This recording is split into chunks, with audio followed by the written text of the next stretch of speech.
Hi, good afternoon, everyone.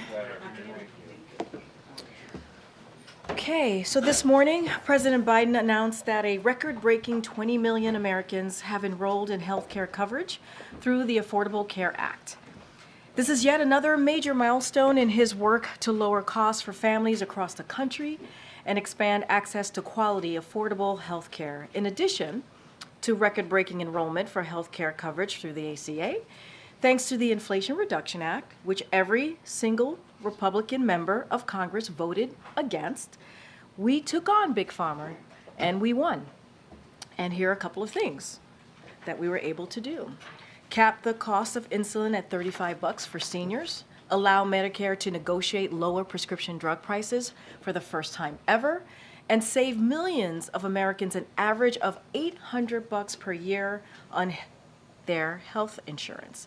This collective work matters, and it is changing lives. President Biden knows that access to care can mean the difference between life and death and hope and fear, and it is exactly why he continues to fight to ensure everyone can access the care they deserve. I also want to say a word about a tragic anniversary and new actions by the DOJ today.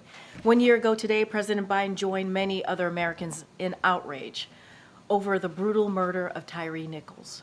Vice President Harris traveled to Memphis, Tennessee to attend the celebration of life for Tyre, where she mourned with his family, and after being called to the pulpit, spoke about everyone's right to public safety and right to live free from violence.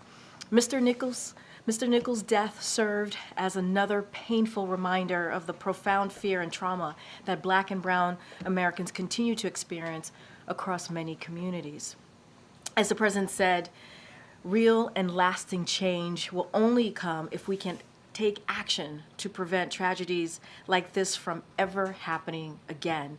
Today, the Department of Justice is issuing a new guide for states and localities to help ensure that specialized crime units, like the one involved in Tyre Nichols' death, are thoroughly accountable to the communities they serve. This guide builds on the actions this administration has already taken to advance effective and accountable policing, including requiring that federal law enforcement agencies ban chokeholds, restrict no-knock warrants, and contribute to a newly established database for federal law enforcement police misconduct.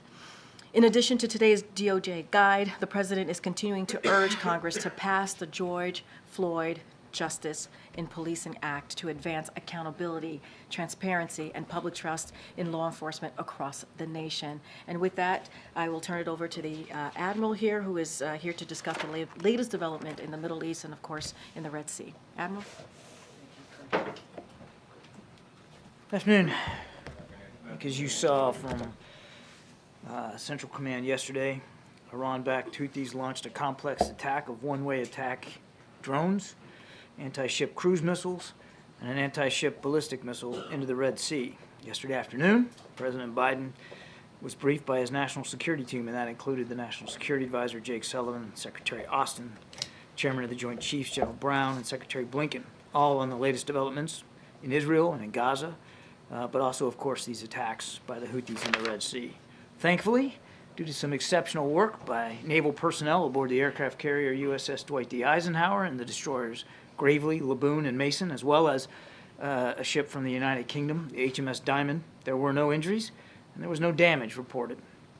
But make no mistake, at the time, U.S. vessels, commercial and military, and dozens of other merchant vessels were transiting in the area of this attack. Had they been hit, innocent lives very well could have been lost. So we'll say it again.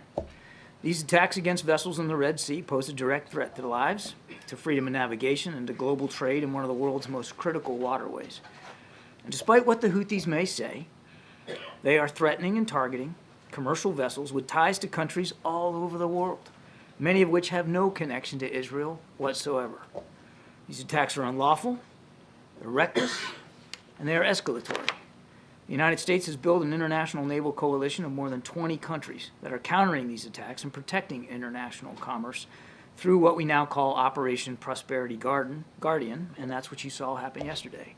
Unfortunately, that operation is required, and you could see the results yesterday the need for those military capabilities. We've issued new sanctions on individuals and entities that are facilitating the Houthi attacks, and we're working closely with the UN Security Council members to pass a resolution to show international solidarity on this critical issue. The text of that resolution, which will likely be voted on later today, unequivocally demands that the Houthis cease these attacks. It also underscores the Security Council's support for navigational rights and stresses that the transit passage of merchant and commercial vessels through the Red Sea must be able to continue unimpeded. And earlier this month, as you saw, 14 countries, including the United States, delivered the clearest warning yet to the Houthis, making it clear that they will, and I quote, bear the responsibility for consequences should they continue to threaten lives, the global economy, or the free flow of commerce in the region's critical waterways. The United States does not seek conflict. We do, however, seek the safe and secure passage of international commerce through the Red Sea, and we're going to continue to coordinate and consult closely with our allies and partners about the appropriate next steps should these attacks continue. Thank you. You've had strikes against the Houthis under consideration for weeks, but you've also taken pains to prevent this conflict from widening. Would strikes potentially escalate, widen the conflict? And also, given the nature of the Houthi operations, what do you expect to achieve? Could it be harder to strike back at the group because of the distributed nature? Well, let's not get ahead of where we are. I certainly won't speculate about any potential future military operations one way or the other. The best solution to this situation not escalating is for the Houthis to stop these attacks. In the interim, since they've shown no predilection to do that, we're going to do everything we have to do to protect shipping in the Red Sea, and I think I'm just going to leave it there. Well, along those lines, Admiral, these warnings that you've given clearly haven't worked. How do you expect to deter the Houthis? The mission for Operation Prosperity Guardian is about countering the attacks that have been occurring, and they have been successful to a fairly well in knocking these things out of the sky. We call again, as I said in my opening statement, we call again on the Houthis to stop these attacks, and I will repeat what I said in that when I quoted the statement. They will bear the consequences for any failure to do so, and I think I'm just going to leave it there. And Admiral, quick question, if I could, on Israel. You mentioned a couple days ago that President Biden has spoken with Prime Minister Netanyahu over the holidays. By our count, that he last spoke with him on December 23rd. If that's correct, that would make it 18 days since he spoke with the Prime Minister, and that would be the longest time that they've gone without speaking since the beginning of the war. I understand Secretary Blinken is in the region and has been, but if they haven't spoken for 18 days, what does that say about their relationship now as compared to several weeks ago? The fact that they haven't spoken in any period of days, your count's 18, I'm not going to question your math, doesn't say anything about the relationship between the Prime Minister and the President, or between the United States and Israel. These are two men that know each other, have known each other a long time, and they'll talk again. I have no doubt about it, that there'll be future conversations. But I wouldn't read anything into the dates on the calendar and what that says about the relationship one way or another. And you're right. I'm glad you pointed out Secretary Blinken is there in the region today. In fact, I think he's either on his way to Bahrain right now, or he is in Bahrain after wrapping up meetings in Israel. This is his 5th or 6th time since October 7th. Believe me, the connective tissue between the United States and Israel, very, very tight, very strong. So you would say the president's relationship with Netanyahu is as strong today as it was at the beginning of the conflict? What I'm saying is you can't judge the strength of a relationship based on how many times they talk on the phone. These are two leaders that have known each other a long time. I'm not going to pull punches. Of course, they don't agree on every single issue, and we're working, through issues right now with respect to the fighting in Gaza. But that doesn't mean that they don't still have an open line to one another. And when either of them feel like they need to pick up the phone and call, then that'll happen. I have no doubt in my mind they're going to talk again. Given the attacks have increased in the Red Sea, have the steps that have been taken so far not working to deter future attacks? I think I just answered that exact question. But can you say a little more about, does the mission think that the step up either direct retaliation or something else? The Houthis have a choice to make. We've warned them. We put ships in the Red Sea. They've got a choice to make, and the right choice is to stop these attacks. And as I said, again, I'll say it 3 times now, they'll bear the consequences for failure to do so. And another question is, the AP has obtained some videotape of shooting in the West Bank, some Israeli soldiers probably shooting some Palestinians allegedly without provocation. Has the administration aware of this, the shooting, and also what concerns you have about kind of some of the violence that you've seen in the West Bank and how that could escalate the conflict?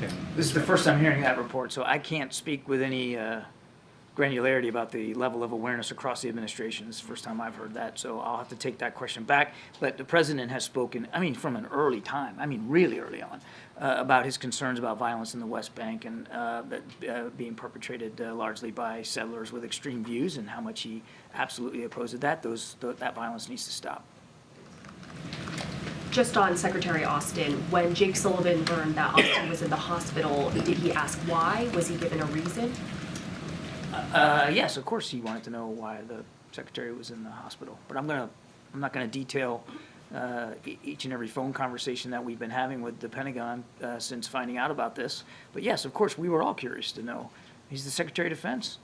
He's a key member of this administration, so we were all very curious as to what put him in the hospital. So what answers were the administration given when they were asked why? I think I've covered this ad nauseum yesterday. We didn't find out that he was in the hospital until Thursday afternoon. Jake informed the chief of staff, and both of them informed the president that evening. We didn't have information specifically about his condition, and quite frankly, nobody did. And it was just yesterday when the Pentagon announced that what put him in the hospital were complications from prostate surgery. So when the president spoke to Austin, I assume the president also asked why. What reason when he was given? We're just trying to understand, when people asked why, did the Pentagon just decline to give the information? Did Austin not say anything? The call between the president and the secretary was very brief, and it was really focused on making sure that the president passed on his best wishes for a speedy recovery for the secretary. So was the Pentagon then giving incomplete information? You said the whole administration was curious.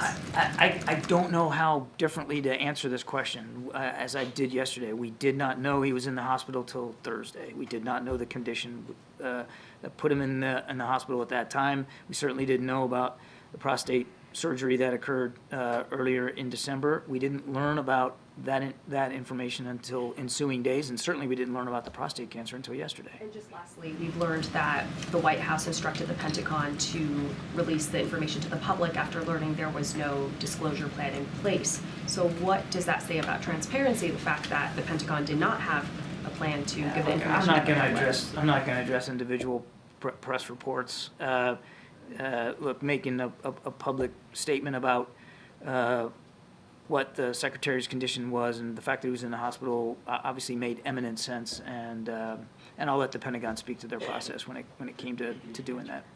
On the security situation in Latin America, saw the statement from National Security Advisor Sullivan saying you're committed to supporting Ecuadorian security and prosperity and bolstering cooperation with partners to ensure perpetrators are brought to justice. What is the U.S. position on Ecuador and other Latin American countries using kind of extrajudicial measures, states of emergency, in order to deal with these gangs? Well, so first of all, our concern is over the violence and seeing that stops. And as you saw from Mr. Sullivan's tweet, we strongly condemn these recent attacks, and we are committed to helping support security and prosperity for the people of Ecuador. I would just say, look, we're monitoring this situation. We're willing to take concrete steps to improve our cooperation with the government of Ecuador as they begin to deal with the violence and the stressors on the population that this violence has occurred, and I think I'll just leave it at that. What kind of support are you providing to them, or were you willing to provide them? We haven't had a specific conversation about exactly what that would mean, but I would walk you away from any consideration of U.S. military troops or anything like that. There's no plans for that, and we ought to just kill that right now. But certainly we were willing to talk with the government of Ecuador about what they might need. Could be maybe some investigative help, that kind of thing. But that's sort of what the lane is right now. John, last week the administration said that it was issuing its last warning to the Houthis. So are we about to see a different response from the U.S.? I'm just not going to speculate one way or another about next steps. As I said, we're consulting with our allies and partners about what the next steps might be. Again, the Houthis have a choice to make here, MJ. We have made it eminently clear, as our allies and partners have, that these attacks have to stop. But just given that the administration specifically said last week that the warning last week was the last warning from the U.S., can you at least say whether we should expect to see something different coming from the U.S.? No, I cannot say that. And I'm not going to telegraph punches one way or the other. Thank you. Thank you, Karine, and thank you, John. Happy New Year. Really. I have two questions in Russia and North Korea and Hamas. First question, the Israeli government recently showed evidence to the media that North Korea provided weapons to Hamas. Hamas attacked Israel using North Korea weapons. Meanwhile, all the families harmed by Hamas are preparing a legal action to hold North Korea accountable. What is the United States' assessment of this? And the second question, Russian President Putin pointed out the risk of conflict on the Korean Peninsula this year, and North Korea continues to fire artillery fire at South Korea.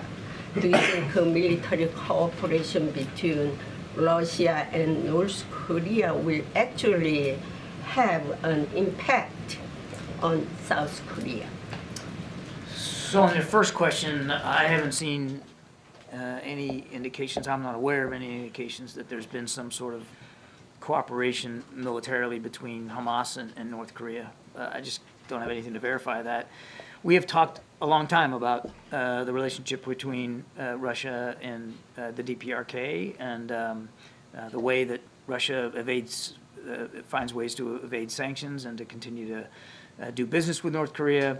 And they have at least expressed publicly some sort of interest in sharing goals and objectives in the region. We're watching this very, very closely. I won't speculate about the degree to which that we're seeing tangible evidence that North Korea is somehow benefiting militarily from this. We do know, without question, because I've said it many times, that certainly Russia is benefiting militarily by the purchase of North Korean ballistic missiles, which we detailed again were used in subsequent strikes in Ukraine, as well as the delivery of artillery shells. Thanks, Karine. John, just quickly back on Ecuador. Do you have a message for Americans who are in the country about the security situation? And secondly, is there a concern that the crisis there will further aggravate the flow of migrants to the U.S. southern border? I think too soon to know the answer to your second question. Obviously, that's something we're going to watch and monitor. I don't want to step on the State Department, but in general, our message to Americans that are in Ecuador is to please stay vigilant. Please avoid areas where you either see or feel or perhaps anticipate that there could be violence, to stay clear of that. And then, of course, stay in touch. If you haven't logged on and gotten the app from the State Department where you can get notifications, you ought to do that, because I'm sure the State Department and the embassy there will do everything they can to keep people informed. On Ecuador, John, is there any determination that's been made about the safety of U.S. diplomatic staff, or any discussions taking place about reducing the U.S. diplomatic footprint in Ecuador? None that I'm aware of at this time, Nancy. This is all pretty fresh here. It's all kind of unfolding as you and I are talking. I'd refer you to the State Department, but I'm not aware of any changes to our footprint or our force protection posture at the embassy.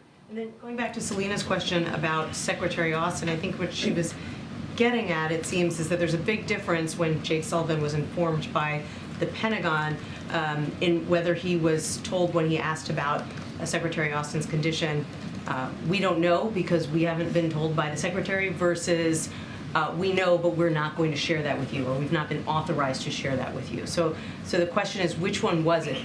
Did Pentagon officials decline to share information they knew with the National Security Advisor, or did they just not have the information themselves? I would put it this way. Once we found out he was in the hospital, we certainly asked all the questions you would think we would ask to try to ascertain his condition. and what drove him into the hospital. Of course, we were curious about that. He's the Secretary of Defense, and he's a key member of the administration. I would just tell you that that effort to try to get more information was overt, and it was genuine, and it was certainly in the spirit of making sure that we understood what was going on with him and in terms of his recovery. I'll let the Pentagon speak to the information flow, both publicly and inside the chain of command, but I can assure you that throughout every step of the way, from the time we were notified until, yesterday when we all found out that he had prostate cancer, there was no lack of curiosity on our part, no lack of or slackening of an effort to try to find out what was wrong with him. You don't want to characterize the responsiveness coming to you from the Pentagon. I'm not going to do that. Yesterday, House Speaker Johnson met new Taiwanese ambassador. Has the president met the new ambassador yet? If not, is he going to meet soon? As the president, I'm sorry, can you repeat the... Speaker Johnson met new Taiwanese ambassador yesterday. So I'm not asking if president met the new Taiwanese ambassador yet. I don't believe there's been a meeting, and obviously, if and when there is, certainly that would be something we would make public. Kim Jong-un say South Korea is their principal enemy. At the same time, South Korea is what? That's their principal enemy. But at the same time, Kim Jong-un sent a message of sympathy to the Japanese Prime Minister over New Year's earthquake in Japan. How do you see Kim Jong-un's different approach to towards Japan and South Korea? Do you think he invite any message to the United States? It's a failing exercise for me to try to get inside the brain of Kim Jong-un. What goes on between those ears is not something I really know about. I can't speak to his motivations in that regard. I just wanted to follow up on a question my colleague asked yesterday. The Israeli Supreme Court's decision to prevent journalists from accessing Gaza and being able to report in Gaza independently. Have you had a chance to see if the administration has brought that up with Israeli counterparts? What is the White House's stance on that? We're making a good faith effort to try to get a better answer to you on that. I just don't have it right now. Thanks, Karine. Thanks, Admiral. You mentioned that Secretary Austin was part of the team briefing the president yesterday on the Houthis. I just wanted to ask you if you're confident that Secretary Austin is up to speed and fully au fait with all the with the decisions regarding possible action against the Houthis. Yes. Thank you. Two questions. One on Gaza. The administration authorized an assessment led by the UN to see if civilians can go back to northern Gaza. Would you ask the Israelis or the UN in this case to do another assessment of how weapons are used, especially against civilians and also against journalists? We have unprecedented number of journalists who've been killed. Yesterday you said that maybe they were caught in crossfire, but human rights organizations said some of these journalists were targeted. So would you ask for an assessment similar to the one that you authorized? We obviously don't want to see any innocent lives lost. We don't want to see any innocent lives, any innocent people wounded. Of course, includes journalists. They have every right to be there to cover this conflict, and we want to see their presence fully respected and for them to be as protected as possible in a war zone. There should be no targeting of journalists. There should be no targeting of individual civilians, and we're going to continue to have those conversations with our Israeli counterparts, as Secretary Blinken did just yesterday. And as you know, you dismissed a few days ago the case that brought by South Africa against Israel at the ICJ. Did you read the indictment? And if you did, do you believe that cutting off water, electricity, and fuel on a civilian population does not constitute a war crime by itself, nothing else? Yes, I read the indictment, and as I said, and we stand by what we said about this. We find it without merit. We find it counterproductive, and I'll leave it there. So since the start of the Biden administration, have there been other cabinet secretaries who've not been able to perform their duties but have actually informed the White House? I don't have that kind of detail for you here today. I wouldn't, there'd be no way for me to have that information. Thank you, Karine. Thank you, Karine, and thank you, John. two questions on Bangladesh, if I may. The one-sided election in Bangladesh has concluded, drawing global criticism for its crackdown on opposition. The Guardian characterized the election as overshadowed by a ruthless crackdown on opposition, and the Wall Street Journal stated, Bangladesh shows the limits of Biden's democracy promotion. In light of your earlier commitment to taking all necessary steps to reflect the will of the people of Bangladesh and your declaration of a visa restriction policy ahead of election, what is your response to concern about the Biden administration's limitations on democracy promotion? We obviously still believe in the importance of viable, vibrant, democratic institutions all over the world. And nothing has changed about our desires to see that the aspirations of the Bangladeshi people are met. And that includes being able to conduct free, fair, and transparent elections. One more. Nobel laureate Professor Muhammad Yunus, a recipient of the Presidential Medal of Freedom and Congressional Gold Medal, received a 6-month sentence on New Year Day, widely believed to be driven by political vengeance from the ruling prime minister. Is President Biden aware of this current situation, considering Yunus' remarkable contribution to the poverty alleviation around the globe, and he was White House numerous times and he received Presidential Medal of Freedom? I'll have to take the question. Good, thank you. You said that Secretary Austin took part in the conversations regarding the Red Sea. Do you know if he was conducting his business from the bedside, or is he released from the hospital? I would refer you to the Pentagon for his whereabouts and his condition. It's yesterday, at least for where he is today. Yesterday, he was still in the hospital when he participated in that discussion. Last question. Go ahead, sir. Two questions. One on the Houthis. Given the problem the administration has had on containing them, how can it be looked at as anything but a mistake for the fact that they removed them from the foreign terrorist organization list? As I said, we've got a review of that designation that we're still conducting. So I'm not going to get ahead. Hang on a second. I'm not going to get ahead of that. And the goal here isn't to contain the Houthis, just to be clear. We don't want to see these attacks on commercial shipping, and we're going to do what we have to do to counter and defend against those attacks. And as I said earlier, the Houthi, they've made certain decisions up to this time. They have to make certain decisions going forward, and we'll see what decisions they make. They will bear the consequences for those decisions going forward. And then one question on General Austin. Earlier in this briefing, you said he's an essential member of the administration. But if he can disappear for 4 days without anybody noticing or really even seeming to wonder where he is, how essential is he? I think I answered this question yesterday with Mr. Ducey here. I'll give you the abridged version.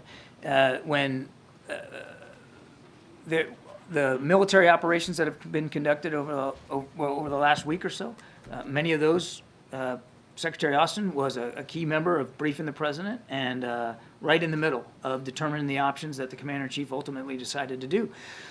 We were able to continue to counter Houthi threats in the Red Sea. We were able to take out a senior militia commander in Iraq, all based on the advice and counsel that Secretary Austin delivered. It is not uncommon on any given day here in D.C. that a cabinet officer isn't present for a certain meeting and either can call in by phone or have a deputy represent them. That's the way the interagency process works. Oftentimes these things are worked at staff levels, and then the principals get involved at the appropriate time. Okay? Thank you so much, Aaron. Thank you. Thank you. Thank you. Thanks, guys. All right, you guys still awake? What's going on? Everyone's so quiet. Are you suggesting that he's boring to us? No, I'm suggesting you guys are low energy today. That's all. So the president spoke with Speaker Johnson today. Does the White House believe that the conversation moved any closer to a deal on supplemental funding? And second thing on this, Speaker Johnson reportedly told his caucus that the president does not want to meet in person. Is that true? Look, what I can do right now is I can confirm that the president and Speaker Johnson did speak directly. They spoke directly today on the phone. I don't have any more details to provide. I can say this. I'll add, actually, one more thing is that the president believed that a call was the most expedient option today. And so that's why they spoke on the phone. The president believed it was important to connect as quickly as possible. Don't have any more details about the call. Nothing you could say about what they talked about, or where the Look, we're confirming the call, and we've said many times that we try to keep these conversations private, but we are confirming that the president did speak to Speaker Johnson. I don't have anything else beyond that. Last thing, his office says that the speaker asked for executive action to shut down the border, secure the border. Can you say anything more about that request or how that was received? Don't have anything more to share. Was the White House informed in advance that Hunter Biden would be showing up at the House Oversight Committee's hearing on Capitol Hill today? So here's what I'll say, and I've said this many times before. Hunter, as you all know, is a private citizen. He's not a member of this White House. He makes his own decisions, like he did today, about how to respond to Congress. And so I would refer you any further questions, any additional questions about this process, certainly I would refer you to Hunter's representatives. Fully agree that he makes his own decisions, but my question was about whether the White House was informed in advance. I would just, again, I would say that we don't have anything else to share beyond that. He's a private citizen, and he makes his own decisions as it relates to this particular response, his particular response to Congress. It's something that he decides on, and I would refer to his representatives. Thanks, Karine. First, a whole high school in New York is having remote classes today because the building was needed to house people who came into this country illegally. So what is the president's priority in this case? Is it the migrants or is it the students? So let me just clear this up a little bit. So yesterday, New York City informed us that as a precaution, they would temporarily relocate migrants staying at Floyd Bennett Field to a nearby high school. As of this morning, all migrants have returned to the facility at Floyd Bennett Field, and so anything specific as to the program and what decided to do and all of the specifics to that, I would certainly refer you to New York City for any additional questions. But if a working parent had to call out to stay home with their kid today, isn't this Biden immigration policy literally taking money out of people's pockets? So let me just say, I'm going to actually go back to your first question for a second because I think I do need to address that, which is, when it comes to education, migrants, the economy, the president deals with multiple issues all at once. That is his job. There are multiple things happening all at once. And as it relates to this particular question that you're asking me about in New York City, that is something that New York City needs the answers to. That is a process that they took, so they have to answer to that. And as it relates to migrants and what's happening at the border, look, the president has taken this issue very seriously by making sure that on his first day, which is almost 3 years, it'll be a couple weeks, it'll be 3 years ago, that he put forward a comprehensive immigration legislation to deal with what's happening with the immigration process, obviously, and also the border. And this is an issue that's been going on for decades. The system has been broken for decades, and the president is the one who has taken action to deal with this, while House Republicans do not. They get in the way. And Hunter Biden on Capitol Hill today. How big of a headache is that for you? Hunter Biden is a private citizen. He is not a member of the White House, as you know, and I just don't have anything else to share. But the last time he was on the Hill, he said the president was certainly familiar with what his son was going to say. I did say that, and here's So and what I'm saying today. That President Biden does not help him with his business deals, but he does help him skirt congressional subpoenas? That is not even true. That is a jump that is incredibly I will say to you, I am helping you out. I'm helping you out. I don't have anything else to share. Go ahead. Thanks. When is the president's next physical scheduled? Last year it was in February. I don't have anything to share on the president's next physical. Obviously, we will once that happens, we will be transparent and share that with all of you, as we've done the last 2 times. I just don't have anything on the books to share. Given that it's an election year, that there's a lot of public interest in his health, would that transparency include his physician coming to brief in the briefing room? I don't have anything beyond what I just stated. Did the president speak to his son before or after his appearance on Capitol Hill? I'm not going to speak to the president's private conversation with his families. And is there any response to what Representative Nancy Mace said about Hunter Biden today? She's called him, quote, the epitome of white privilege, and that Hunter should be arrested right here, right now, and go to jail. I'm not going to respond to that. Go ahead. Thanks, Karine.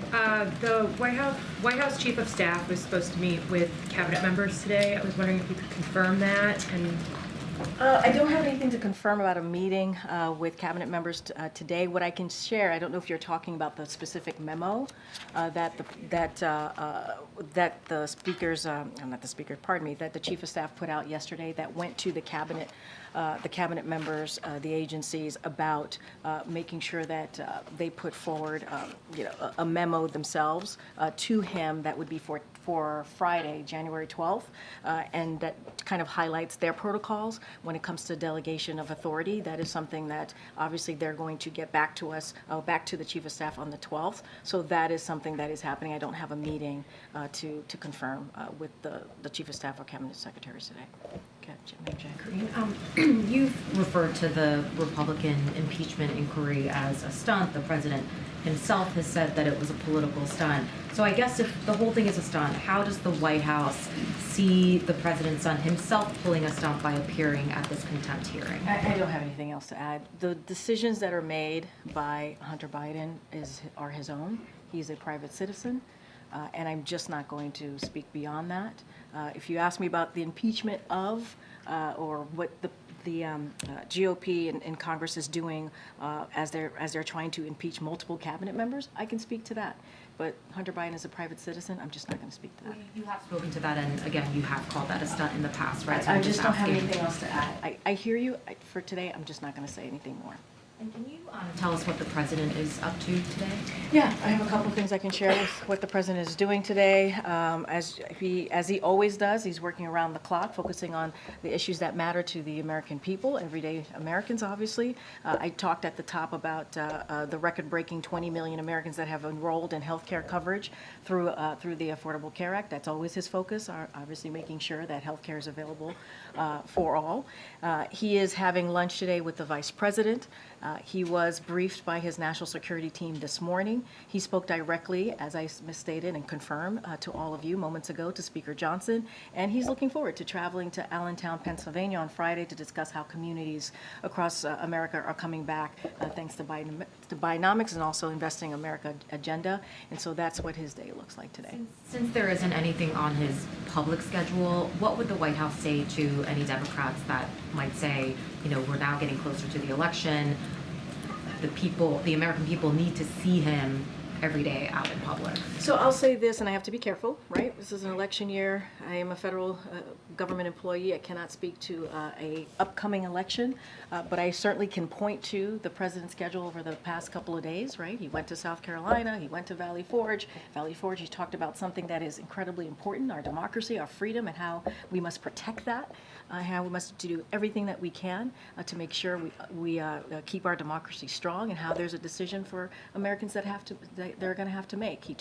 He went to South Carolina, delivered a very similar message, talking about freedoms, went to Mother Emanuel, a church that dealt with an awful shooting and lost 9 of their members back in 2015, a place that he has a personal connection to. You heard him then. And so, look, the president's going to go to Allentown to speak about Bidenomics, Investing in America on Friday, and you will see a lot more of this president. I don't have anything else to share, and once we have more to share on his schedule, I certainly will, but I want to be really careful not to speak to 2024.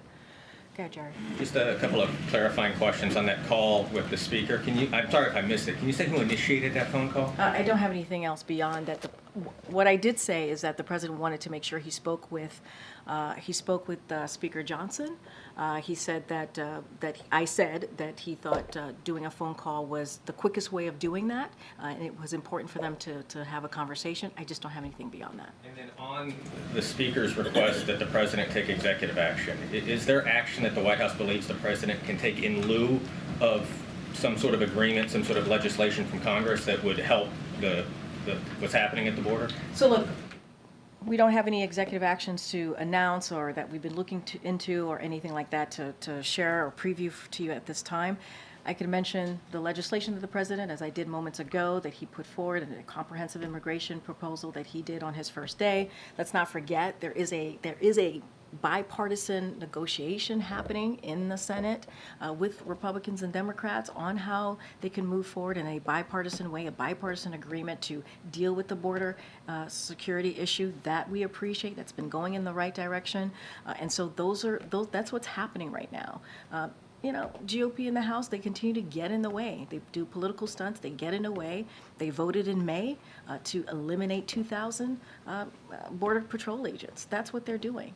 And let's not forget, while those senators were having, in December, were having negotiations, having those meetings, in the middle of December, House Republicans decided to go home and start their vacation early.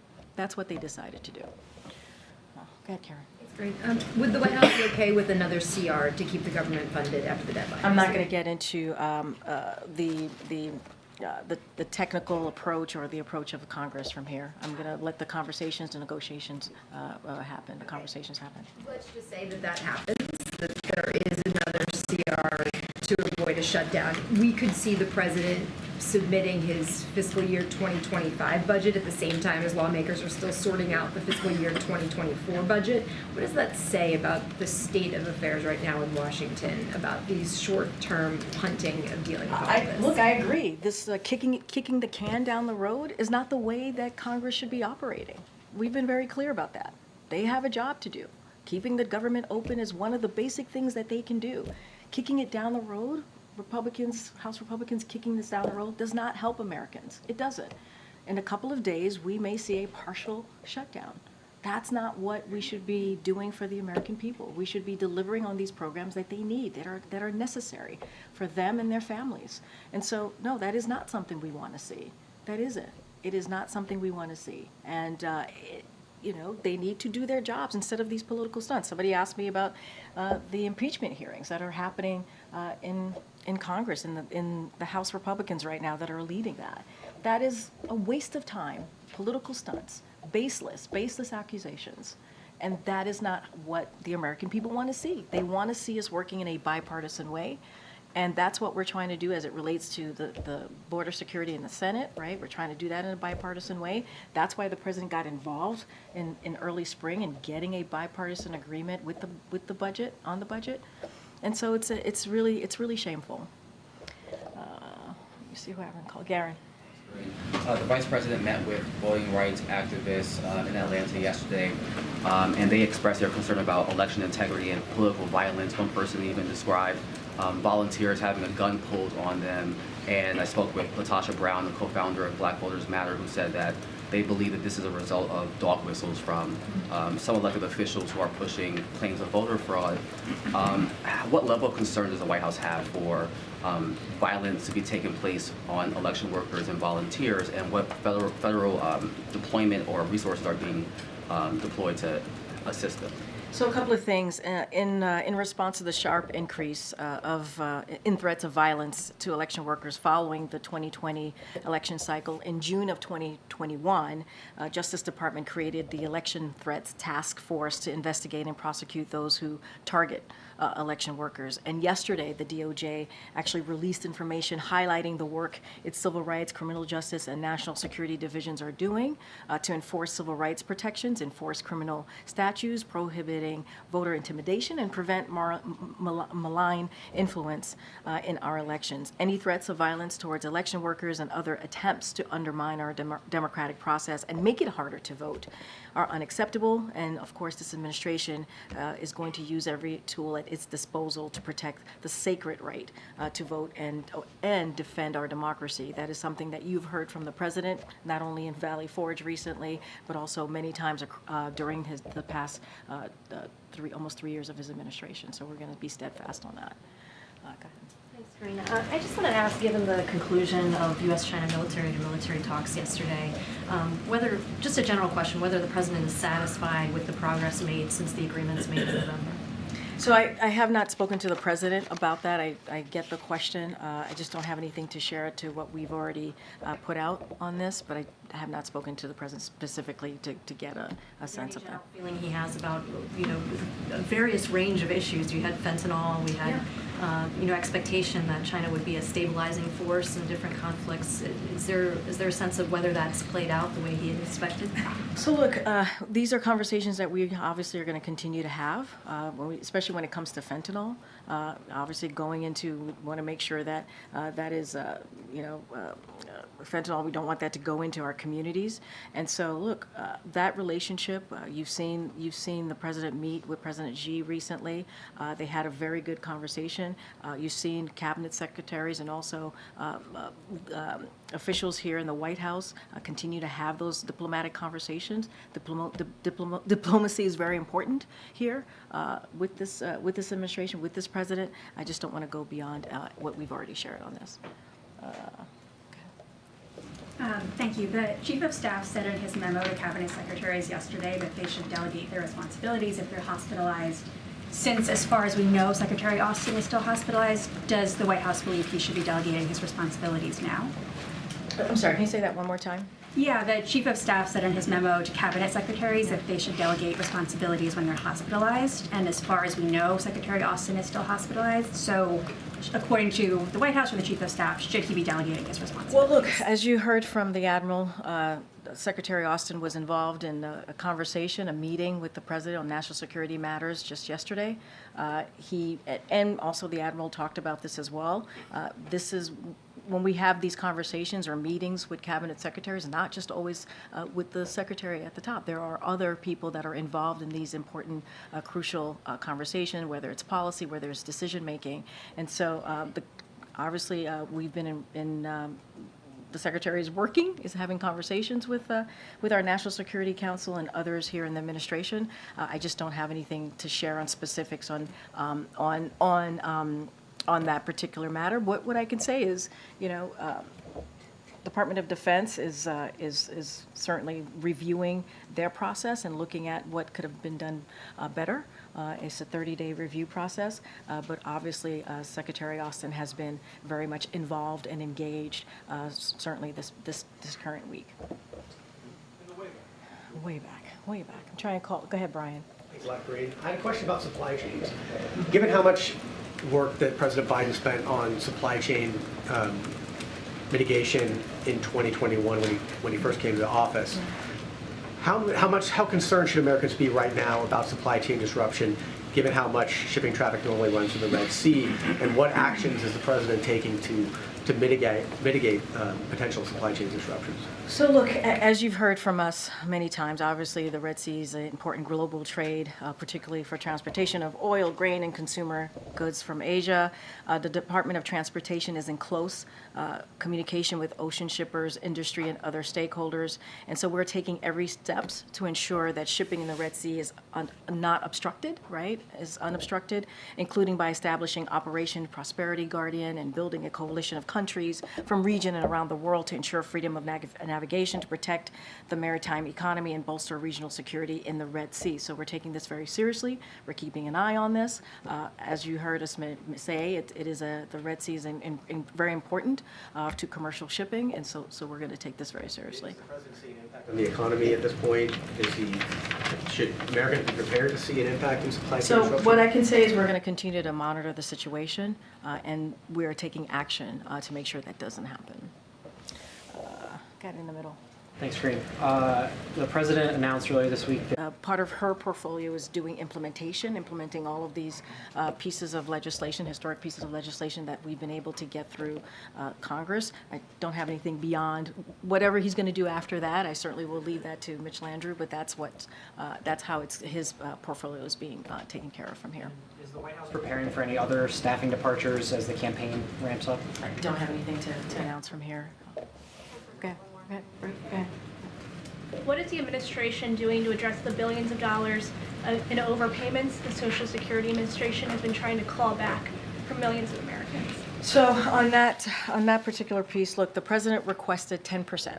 10% increase in funding for Social Security Administration to help invest in the staff and technology necessary to improve customer service and determination services. The administration is committed to protecting Social Security. You heard him during the State of the Union last year, the president standing up in front of millions of Americans who were watching, protecting Social Security, protecting Medicare, and protecting Medicaid, and that's something that he's been certainly doing. And so anything further on that, I would certainly refer you to the Social Security Administration.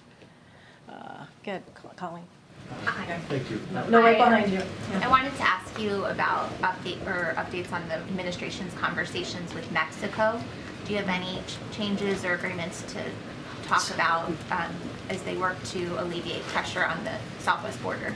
So, as you know, there was a meeting that occurred during the holidays with National Security Advisor Jake Sullivan. Actually, no, it was Secretary Blinken, Secretary Mayorkas, and also Deputy National Security Advisor Sherwood Randall. And they went to Mexico City to continue the conversation that the president obviously has been having with President of Mexico.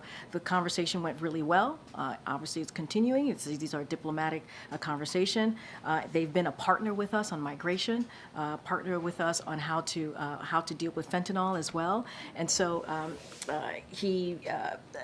the president of Mexico and his team have taken significant efforts that they are putting underway to make sure that we deal with the border in a way that obviously is effective. And so we're starting to see those results. I don't have anything beyond that, but obviously those diplomatic conversations continue, and we appreciate President of Mexico being a partner in this.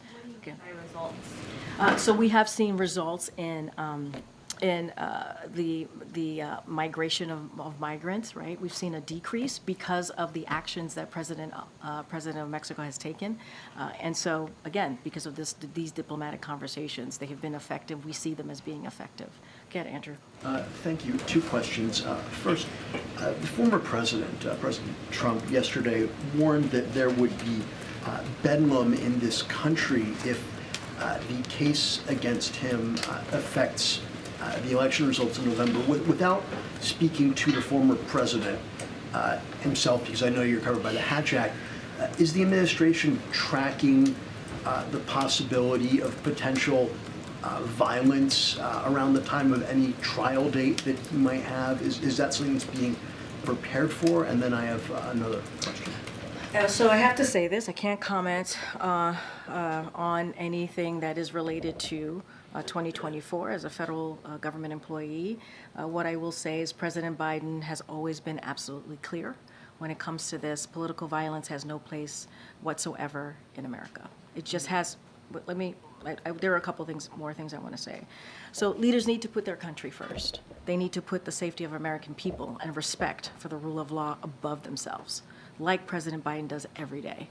And there's no one who would even imagine Joe Biden being afraid to condemn violence, right? This is something, again, that we've done pretty often here, unfortunately, that we've had to do this in the last 3 years.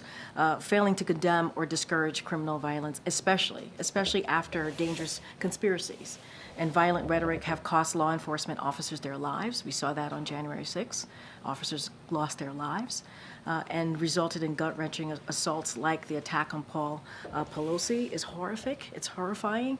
And if you are a leader in this country, you need to put this country first. You need to put the safety of the American people first. That's what leaders do. And, on Hunter Biden, I understand he is a private citizen. He is not a member of the administration. He is, however, a member of the president's family. So could you tell us if he stayed at the White House in the residence last night? I don't have anything else to share. I think it's, what, last one, back there. Without getting into the specific case that you've said that you wouldn't or couldn't or shouldn't, the question about presidential immunity, the idea that a president should be immune from prosecution, not about any specifics. What does the president think about that? Because, for example, in a courtroom yesterday, a judge opined that a president might be able to have a rival assassinated by SEAL Team 6. I'm assuming the president Biden does not agree with that idea. What are his thoughts on immunity generally?